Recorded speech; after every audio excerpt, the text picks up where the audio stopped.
Yeah, but I just want to thank the CEA for inviting us here to talk about the proposed petrochemical plant in Beaver County. And as you know, Shell has selected that site. Let me give you a little background. That site really wasn't available if not, and once again, when you talk about the economy and the unemployment, if not Horsehead Industry, who is building a new plant in North Carolina, that the potential of losing around 400 to 600 jobs in Beaver County was devastating to us. And if anybody remembers the steel industry in Beaver County, in the mid-'80s when it collapsed, 15,000 folks at J&L, 5 at Crucible Steel, another 6 at B&W, and many more throughout all Beaver County, we've lost a lot in the steel industry. So now we jump forward and say, Beaver County is open for business. We're going to be the energy capital of this area, because one of the things that was not mentioned was the nuclear power plants and coal power plants. First Energy has 2 nuclear power plants and 3 coal power plants down around Shippingport, which I compare that to the proposed Shell plant when they talk about 10,000 construction jobs, union jobs, good paying jobs. That's the same type of program that is being proposed at that Horsehead facility. And then when we talk about the cracker plant itself, well, that opens up a whole new territory. When you talk about energy dependence, when you're going to talk about us not depending on foreign oil, of us moving ahead, this is the wave of the future. This is a game changer that I believe not just in Western Pennsylvania, but for, I think, the whole world. And Shell moving north, because all their cracker plants in operation is down south, in Louisiana and Texas. I had the opportunity to visit 2 of the sites that Shell had in Norco, Louisiana, and also the Geisler plant. Just to give you an example, the Geisler plant in that area is the 2nd fastest growing community in Louisiana, if not 10th in the whole country. So that gives you the opportunities that are going to be out there when you talk about the upstream and the downstream opportunities. As you know, I'm not fortunate to have the upstream opportunities like my fellow counterparts in Washington County, because Marcellus drilling was going on several years, and I thought we were always the bridesmaid, never the bride, because we put a lot of projects on the table, but unfortunately we would never get those. But at this point in time, we are looking for a great future in that industry. So with that being said, you know, once again, I say welcome to Beaver County. When you talk about the downstream opportunities, Shell is looking for a lot of the byproduct, the ethane, the methane, the propane, of companies moving into that area, not just Beaver County, but this region. Because the cracker plant is going to be like a distribution center that's going to open up the area for plastics, for pharmaceuticals, for rubber, for a lot of other different industry. And that's where, when you talk about the 7,000 to 17,000 proposed jobs that are going to be created through this cracker plant, well, it's going to be exciting. Now, the only thing I can tell you is this: it's still a long ways off. First of all, there's certain phases that have to happen. That is, one is the actually on the upstream is drilling. A lot of the drilling moving from Marcellus Shale to the Utica, the wet gas. Shell got to look at how much of the feedstock is going to be available. And at this point in time, it's not just Western Pennsylvania, it's also Ohio, West Virginia, and Western Pennsylvania. That feedstock is critical to the operation of this cracker plant. The second part is, how do you get it there? Transportation lines, the pipelines, the rail, the river, our highways, getting that feedstock to that plant. And the next phase is construction. So you're talking almost 2.5 years away before this proposed plant could be considered being built. But after that, you're talking another 3 years, minimum 3 years of construction. So we're still a long ways off. We need your help. And when we talk about the environment has to be in a safe and friendly manner. I look at it this way: the only way that we're up here now is because of technology. Technology made it happen because of horizontal drilling. If horizontal drilling was not in play at this point in time, we would not be at this point in time. That horizontal drilling with the technology making it the opportunity to draw the gas and all the byproducts from that is going to make this whole world change in the United States. We have to make sure that the technology increases with the fracking, with anything else that goes along with it. And I think, as County Executive Strode says, sometimes that's part of the industry. You have gains and losses. accidents do happen, just like in the steel industry or any other industry. We want to make sure that we protect our environment as safe and healthy as we can, and working with those environmental groups as we move forward. So with that, once again, I say welcome to Beaver County. All right, the new energy capital. How about that, Commissioner Management? I think somebody else is using that brand. The energy capital east there in Washington County, we thought. You want to pick it up? Sure. You see the opportunity first. We'll come back and talk about the policy in a second. So, Well, it's exciting for the whole region, but you know, I have to tell you that the first Marcellus Shale well was drilled in Washington County, Mount Pleasant Township, around 2004. So we are could talk about that. You know, Washington County, even southwestern Pennsylvania, we've actually used to the boom to bust. I mean, we had gas and oil action in the 1800s in Washington County, and then we had the coal company, the coal age, and then we had the steel manufacturing, and now we have the gas drilling. So we're used to that. But what we've learned from all those things. We made mistakes before. We learned about the mistakes we made with the environment, with the drilling in the 1800s and the coal mining and the steel mills. We learned, and we learned from those mistakes. You know, we're working together, government, the private sector, working together to make things happen.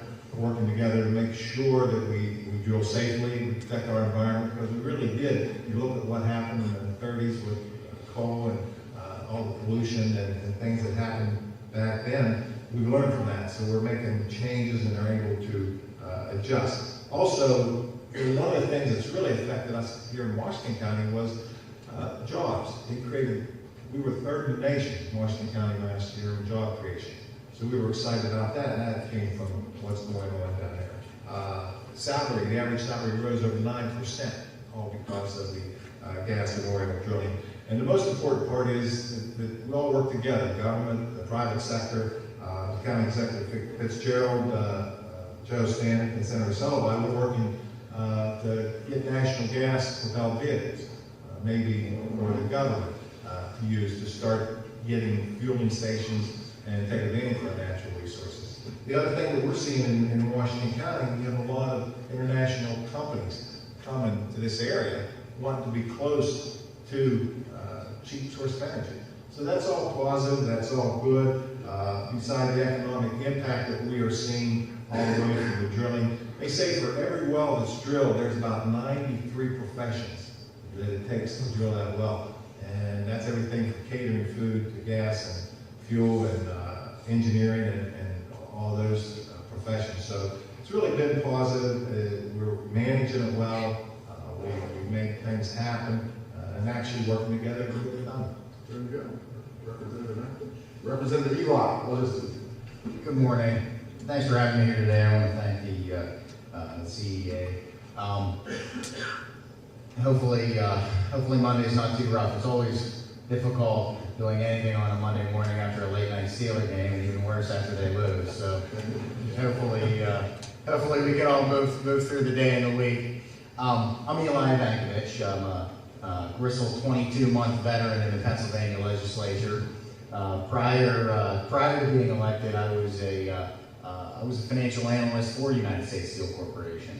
I spent time at every single plant that U.S. Steel has in Pennsylvania, and as Gabe was going over some of the numbers and the figures, I was going back to some of the old things that I used to do on a daily basis regarding energy and regarding the things that my former employer did on a daily basis to try to be cost competitive using the energy sources that were available. Just to jump back to one brief history note, we were talking about the history of energy here in southwestern Pennsylvania. It's also important to note that my hometown of Murraysville was the site of the first commercial natural gas well in the United States. Just another thing to throw in there when we're talking about the history of energy and how it played here in southwestern Pennsylvania. You know, when we talk about the benefit associated with cheap energy, when we talk about it from how it's affecting the public, there are the very tangible things that we can see with U.S. Steel reopening and refurbishing the Camp Hill pipe tube works. We can see that Durabond Steel, which is located in Export, built a new steel facility on the site of the old Duquesne Steel Works down in Duquesne. We can see those things, and we know that there's good employment associated with that. We know that these companies are able to pump out more product and employ more people. But I think it's also to point out the benefit to consumers. Latest estimates that I saw was that consumers in Pennsylvania enjoyed about $11 billion last year in savings on energy. That's from heating their home to the cost of electricity. Pennsylvanians saw about $11 billion returned to their pocket because of what's going on here with the natural gas play. And then there's the note to how it benefits the taxpayers and how it benefits the tax base. I just had our Appropriations Committee throw together some quick figures. 2010, 11, and 12 so far. 2010 and 11, we had roughly $700 million in tax revenue in Pennsylvania associated with Marcellus Shale. And that's without a tax. That's with just on activity that's there. And tax to tax or not to tax is always a big part of the debate with Marcellus Shale and with natural gas. We see that we're seeing revenues without a tax, specifically. But I think it's important to note that, and that'll lead into my next component of what I was going to say for opening, is that I don't think the right message was, come to Pennsylvania, there's a new business opportunity here in PA, we're going to tax you more when you get here. And so as we think about the public policy for how we need to move forward with this, I think that the most important thing we can do as public policymakers in Pennsylvania is, of course, to balance the economics with the environment, but to also realize that we need to find as many creative ways to use the gas here. We need to find as many creative ways to use the coal here. And towards that end, we need to be able to support existing manufacturing. That is to make Pennsylvania's policies good for all business. That's from unemployment, workers' comp policies, to making sure that our tax rates are in line, and we're not making Pennsylvania business put in an uncompetitive place where they could be upwardly mobile and move somewhere else. We need to encourage new companies to come into Pennsylvania by making our state more competitive with every state in the United States. That whenever a company is mobile and can build a new facility somewhere, that Pennsylvania is in the conversation. And again, that goes back to simple policies. Loss of abuse reform, like I said earlier, workers' comp reform, unemployment comp reform. And the last thing I think we need to focus on, and this is a place where I think a lot of folks don't necessarily gravitate towards, is workforce development.